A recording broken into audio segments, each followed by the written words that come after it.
बिस्मिल्लाहिर्रहमानिर्रहीम।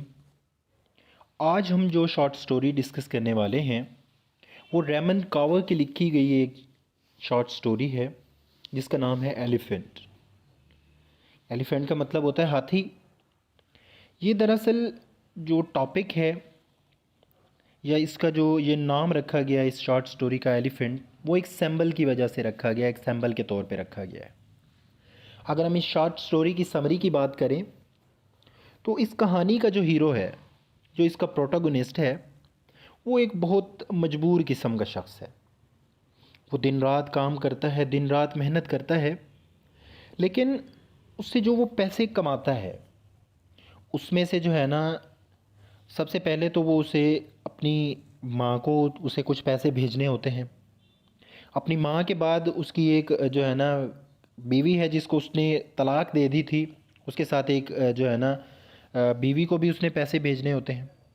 उसके बाद उसकी एक बेटी है जिसकी शादी हो गई है, वो अपने बच्चों के साथ रह रही है, लेकिन उसे उस बेटी को भी पैसे भेजने होते हैं।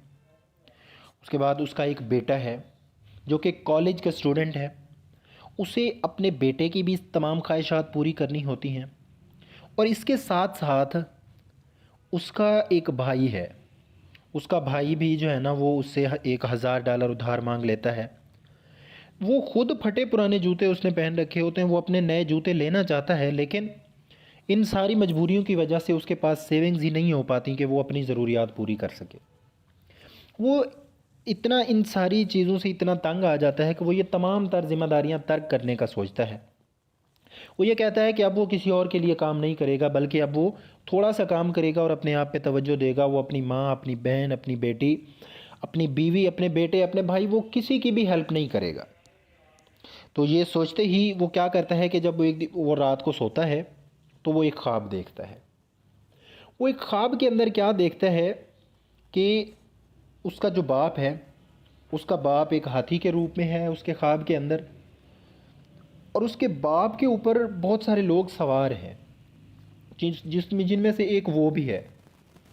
अब उसमें जो है ना उसे पैगाम मिलता है, उसका बाप उसे जो है ना उस ख्वाब के थ्रू ये पैगाम देता है कि बेटा देखो कि जैसे मेरे ऊपर जो है ना इतने सारे लोग बैठे हुए हैं, एक हाथी के ऊपर इतने सारे लोग बैठे हुए हैं, तो इसी तरह जो है ना तुम भी अपनी कोशिशें जारी रखो और तुम भी जो है ना अपनी ज़िम्मेदारियां पूरी करो। उसके बाद उसने इस हकीकत को कबूल किया।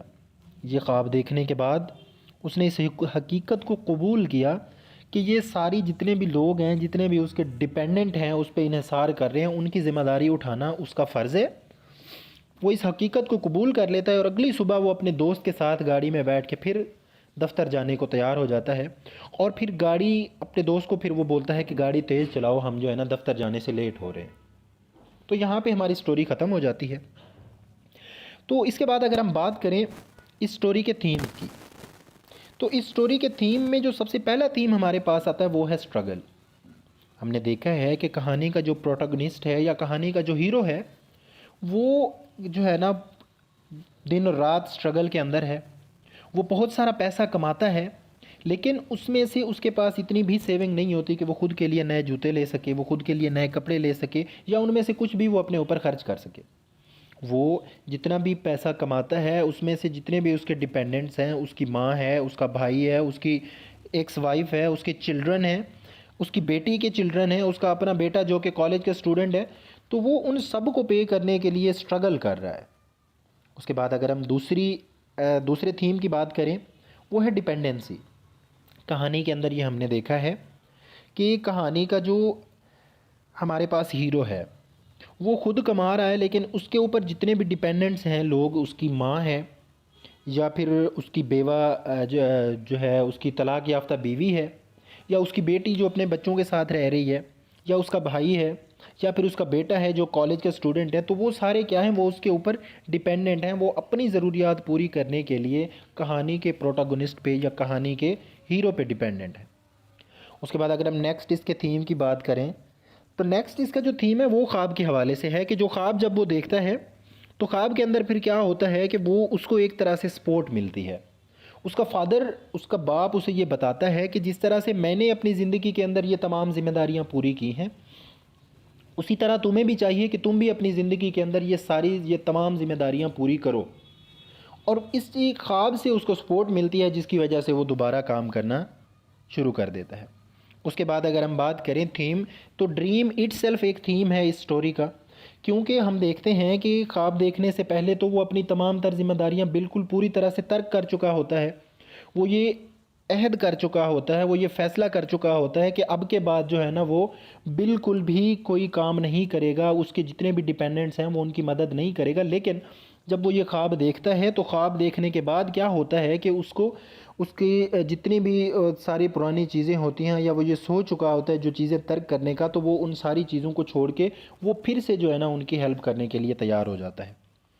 और इसके बाद अगर हम इसके आखिरी थीम की बात करें, वो है एक्सेप्टेंस। नो डाउट कि कहानी का जो प्रोटोगनिस्ट है, कहानी का जो हीरो है, वो ख़ुद बहुत स्ट्रगल कर रहा है, बहुत कमा रहा है, बहुत मेहनत कर रहा है, लेकिन उसकी मेहनत, अपनी मेहनत को वो ख़ुद पे ख़र्च नहीं कर सकता, बल्कि उसकी जितनी भी मेहनत की कमाई है वो उसके जितने भी डिपेंडेंट्स हैं उन पे खर्च हो रही है। वो इस चीज़ को तर्क भी करना चाहता है, लेकिन जब वो ख्वाब देखता है, उसका बाप उसे ख्वाब में जब ये बताता है कि ये लोग तुम्हारी ज़िम्मेदारियाँ हैं और इसको तुमने पूरा करना है, इन लोगों को तुमने ही संभालना है, इन लोगों को तुमने चलाना है। तो इस चीज़ को वो जब वो कहता है उसका बाप कि इनको तुमने सपोर्ट करना है, तो वो इस चीज़ को एक्सेप्ट करता है कि हाँ ये सारे लोग मेरी ज़िम्मेदारी हैं। वो फिर उनकी ज़िम्मेदारी उठाने के लिए तैयार हो जाता है। तो ये है हमारी आज की कंप्लीट स्टोरी एलिफेंट। और उम्मीद है कि इससे जो है ना आपको ये स्टोरी क्लियरली समझ आ गई होगी।